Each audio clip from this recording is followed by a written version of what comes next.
वो मिथिला को रख करेंगे जिसकी दुनिया में अलग संस्कृति है, जिसकी भाषा में इतनी मिठास है कि आप लड़ने के लिए भी जाइएगा मैथिली भाषा में। हमारे मिथिला के जितने भी नेता हैं वो एक लट्टू बन के। हजारों पुलिस वालों ने डंडों से प्रहार किया, 17 दिन तक जेल में। तेजस्वी नीतीश कुमार जो है उनकी आंख का पर्दा की बात की तो ये हमारे लिए नई बात है। सत्ता की जो लोलुपता है उसे नशा दिया जाता है मिथिला के खिलाफ बोलने के लिए। मिथिला का सोतला व्यवहार हुआ है, खिलाफ सड़क से लेकर सदन तक लड़ने का हमें है कि सरफरोशी की तमन्ना अब हमारे दिल में है, देखना है जोर कितना बाजुए कातिल है। संस्कृति और भाषा के आधार पे हम मैथिल अब जग चुके हैं, हम अपना बेइज्जती नहीं कितना है, कितनी बड़ी जेल है, कितनी तैयारियां करके आती है वो देखिए। अधिकार चाहिए, अधिकार चाहिए। घर के आंगन को दो टुकड़ों में कौन बांटना चाहता है? समस्याएं जब आ जाती है तो ऐसा विकल्प ढूंढना पड़ जाता है। ऐसे कुछ बिहार राज्य में हो रहा है। वर्तमान में मिथिला राज्य की मांग सरजोरों पर है, लेकिन उसके पीछे का कारण क्या है कभी किसी ने जाना नहीं जाना। लगभग 23 साल हो चुके हैं झारखंड को अलग हुए। झारखंड अमूमन अलग नहीं हुआ था, उसके पीछे राजनीतिक, तत्कालिक, ऐतिहासिक कारण भी था। और ये तो बात मिथिला की है, वो मिथिला जिससे बिहार राज्य की पहचान हुई है, जिससे बिहार नाम की शुरुआत हुई है।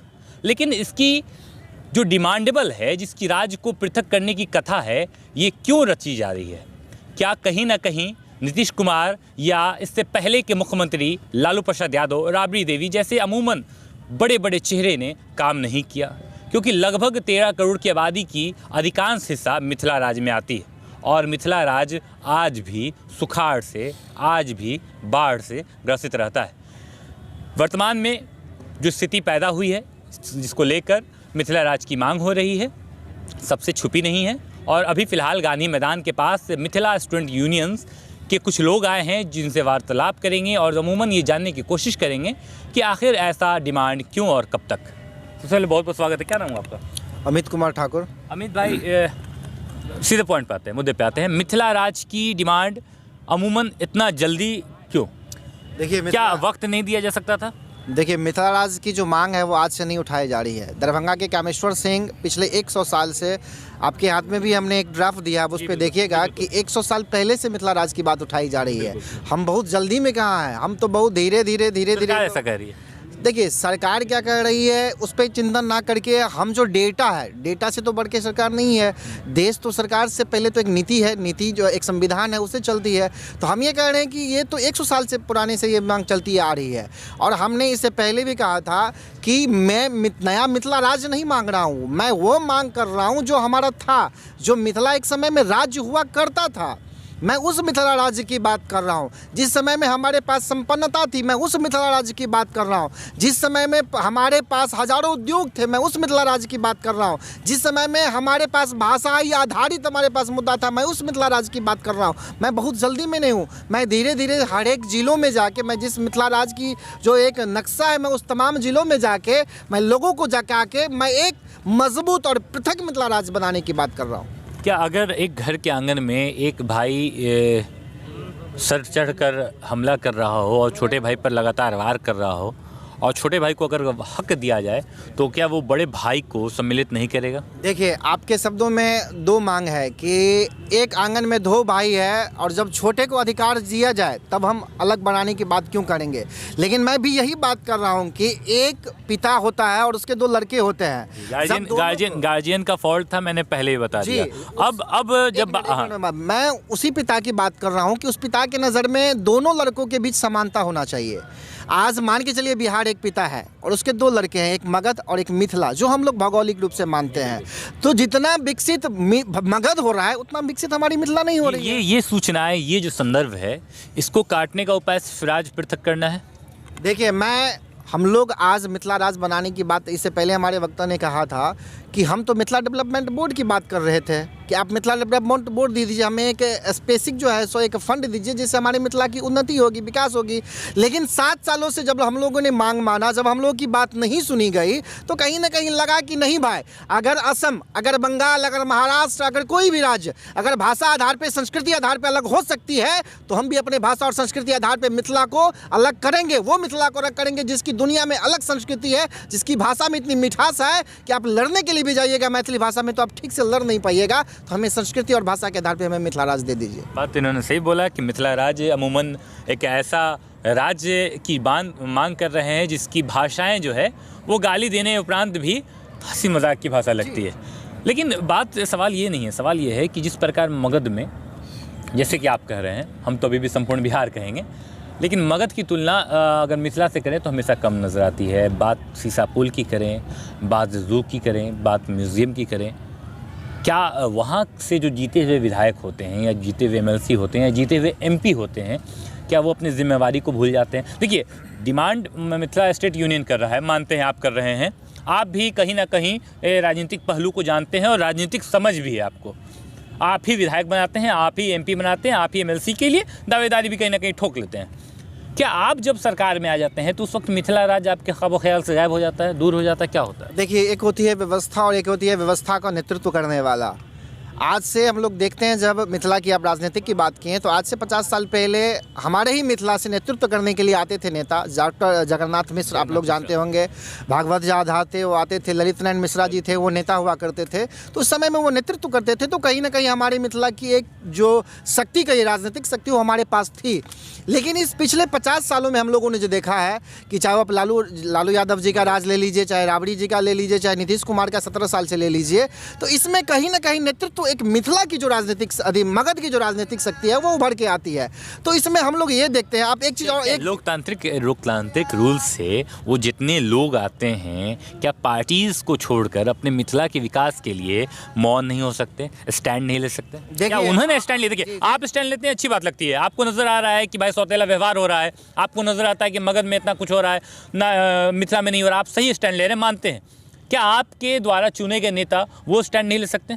क्या उन्हें याद नहीं रहती कि उनके लिए भी कुछ मिथिला के लोग हैं, जनता है?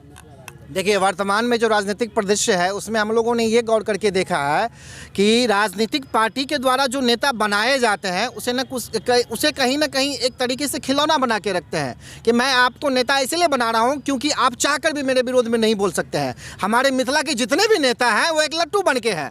उनको जब बोलते हैं कि आप पहले मैथिल हैं, बाद में आप किसी क्षेत्र का नेता है, तो वो बोलते नहीं, हमारी पार्टी का आदेश है कि आप नहीं बोल सकते हैं। तो मैं उन्हें कहना चाहता हूँ कि अगर आप मिथिला पुत्र के नाम पर, अगर आप मैथिल होने के नाम पे अगर सत्ता में आते हैं, लोकसभा में या विधानसभा में, तो वो दिन अब दूर नहीं कि एक मेरे जैसे नौजवान भी अगर एक जिला पार्षद बन सकता है। तो मैं भी वो सपना देख रहा हूं कि एक मिथिला अभियानी, एक मैथिल पुत्र भी आने वाले 5 साल के बाद, 10 साल के बाद लोकसभा और विधानसभा में जाएगा और मुखरता के साथ मिथिला राज की बात उठाएगी और सशक्त और पृथक मिथिला राज बनाने का हम लोग मांग करेंगे। जी बिल्कुल।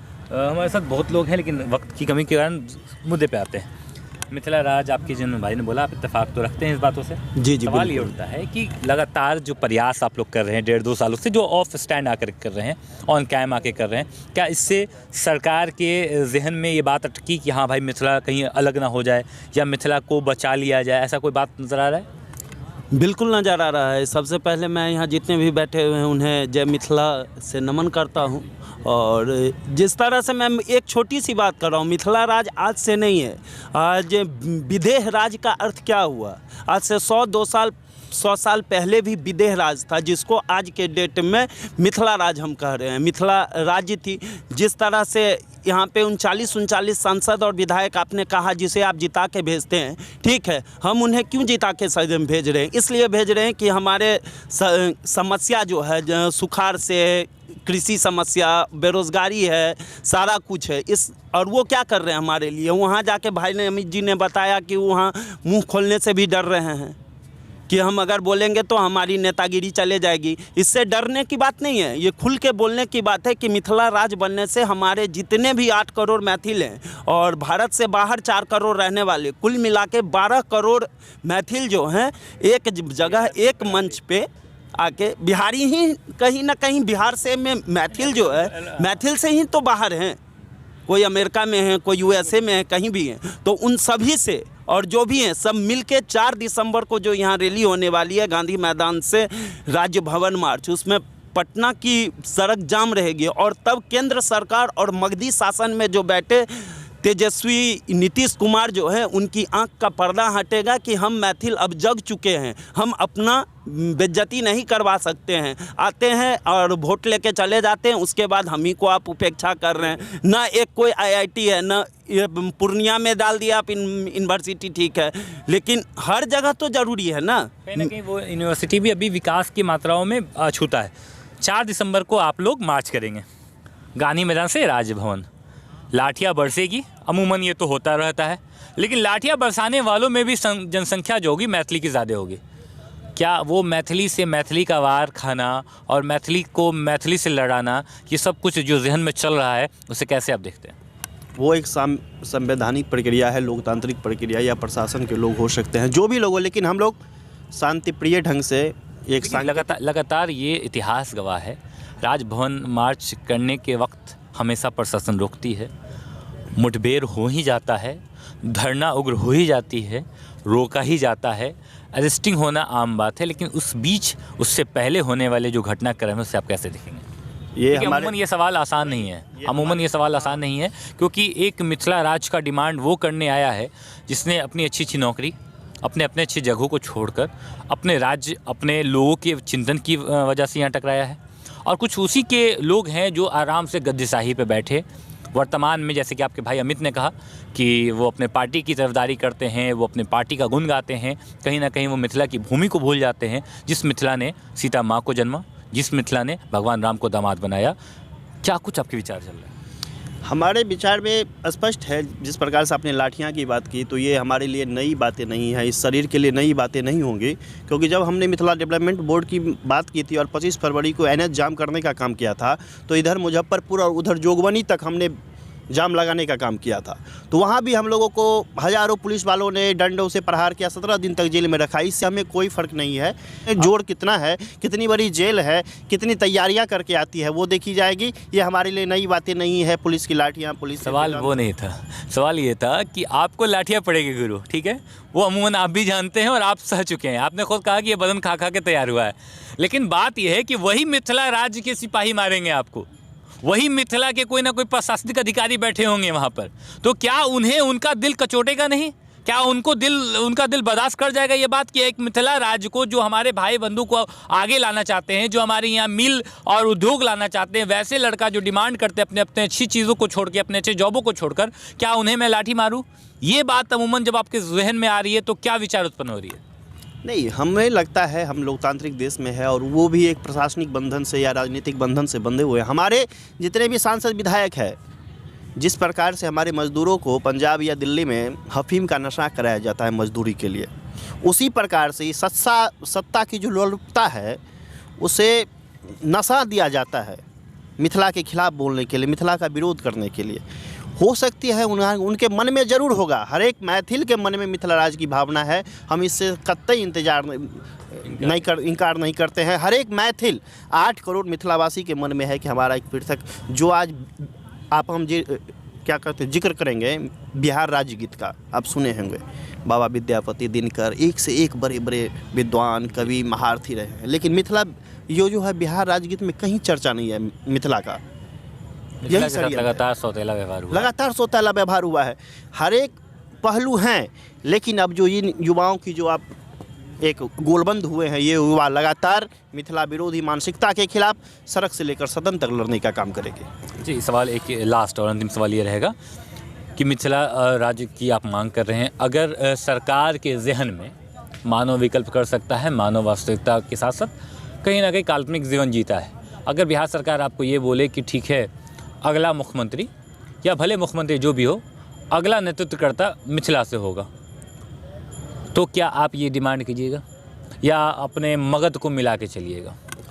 ये सब बातें कहने की बातें हैं। अब हम लोग नहीं हो सकता, रिजल्ट एक ही है, जो सेपरेट मिथिला स्टेट, इसके अलावा कुछ पृथक मिथिला राज्य की हम लोग मांग कर रहे हैं। और यही मांग बुलंदी से। तो लगता है कि नहीं कि मगध के साथ फिर बहुत बुरा होने वाला है? फिर मगध के पास 3 करोड़ से 4 करोड़ आबादी रह जाएगी। 3 करोड़ से 4 करोड़ की आबादी को एक राज्य नॉमिनेट कैसे कर पाएगा केंद्र सरकार? राज्य नॉमिनेट करने की क्या बात है, केंद्र सरकार चाहेगी। राज्य सरकार से हमारी विनती नहीं है, हम गवर्नर साहब को सौंपेंगे। राज्य के अंदर ही स्टेट विभाजन की बात भी नहीं आती है। हम चाहेंगे, जो हम उदार दिल वाले लोग हैं, अगर मगध भी मिथिला में ही आ जाए तो अच्छा रहेगा। यही मैं बात बोल रहा था। लगातार इनकी जो विवेचनाएं हैं वह आप जानकारी के माध्यम से प्राप्त कर चुके हैं। हालांकि क्या मिथिला राज्य सच में अलग होगा, ये सवाल अभी तक लाजमी है। हालांकि जिस प्रकार से लगातार बड़े बड़े कद्दावर नेता मगध से अपने सवाल को दबाकर अपने जवाब से मुठभेड़ करना जानते हैं या चाहते हैं, वो एक बात जान लें कि ये मिथिला स्टेट यूनियन के जो बच्चे हैं, जो आप अभी गांधी मैदान में देख रहे हैं, हमसे उम्र में सभी बड़े हैं और सभी एक्सपीरियंसदार हैं। उन्होंने ज़िद पकड़ ली है, ज़िद ठान ली है कि जो सौतेला व्यवहार हो रहा है, उस व्यवहार से अपने राज्य को, अपने लोगों को निजात पा देंगे।